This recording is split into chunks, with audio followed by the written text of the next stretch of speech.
ఓం నమః శివాయ శ్రీమాత్రే నమః. మిత్రులకి శ్రేభిలాషులకి అలాగే నన్ను ఇంతగా ఆదరిస్తున్న యూట్యూబ్ ప్రేక్షకులందరికీ కూడా పేరు పేరు ధన్యవాదాలు.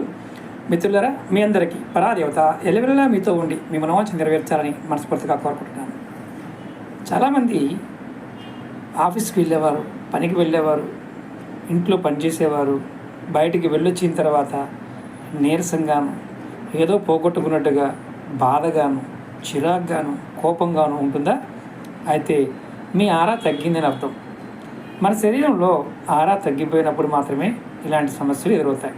మరి మనం చాలా వీడియోల్లో ఆరా పెరగడానికి స్నానాలు ఎలా చేయాలి, అలాగే ఎటువంటి దేవత ఆరాధన చేయాలో తెలుసుకున్నాం. ఇప్పుడు ఇంకా తేలికైన ఉపాయం చెప్తాను. మనం మార్కెట్లో మనకి పూజల్లో వాడుతూ ఉంటాం పచ్చకర్పూరం దొరుకుతుంది. నేను చూపిస్తాను. ఇదిగోండి, ఇలా బిల్లగా ఉంటుంది పచ్చకర్పూరం. మీరు ఏం చేస్తారంటే ఒక చిన్న ముక్కని పచ్చకర్పూరాన్ని ఒక తెల్లటి పేపర్లో ర్యాప్ చేయండి. అంటే చిన్నదాన్ని పొట్లలా కట్టి మీరు ఏం చేస్తారంటే మీ పర్సులో పెట్టుకోండి. మీరు పర్సు వాడమంటే మీ పై జేబులో పెట్టుకోండి. అలాగే ఆడవారైతే ఖచ్చితంగా పర్సులో పెట్టుకోండి. పర్సు వాడమండి మేమంటే మీరు ఏదైనా బయటికి వెళ్తున్నప్పుడు ఆ బ్యాగ్లో కానీ డబ్బులు దాచే ప్రదేశంలో పెట్టుకోండి. ఇది అదే ఆఫీస్ వారు అనుకోండి, మీ ల్యాప్టాప్ బ్యాగ్లో పెట్టుకోండి. ఇలా మీరు ఈ కర్పూరాన్ని మీ దగ్గర ఉంచుకోవడం వల్ల మీ ఆరా అనేది డిస్టర్బ్ అవ్వకుండా ఉంటుంది. ఆరా అలాగే ఉండి మీకు బయట నుంచి వచ్చే నకారాత్మకమైన శక్తుల నుంచి రక్షణ కలిగిస్తుంది.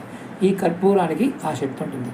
పచ్చకర్పూరం కొంచెం ఖరీదైనది, మార్కెట్లో మీకు దొరుకుతూ ఉంటాయి. ఇవన్నీ కేజీలు కూడా మనం తీసుకోవచ్చు. తక్కువ రేటే ఉంటుంది. ఇది 1200 రూపాయలు అలా ఉంటుంది, హాఫ్ కేజీ. మనం ఒక చిన్న ముక్క మన జీవితాన్ని మార్చుతుంది అంటే నమ్మలేం, కానీ పెట్టుకోండి, ప్రయత్నించేయండి.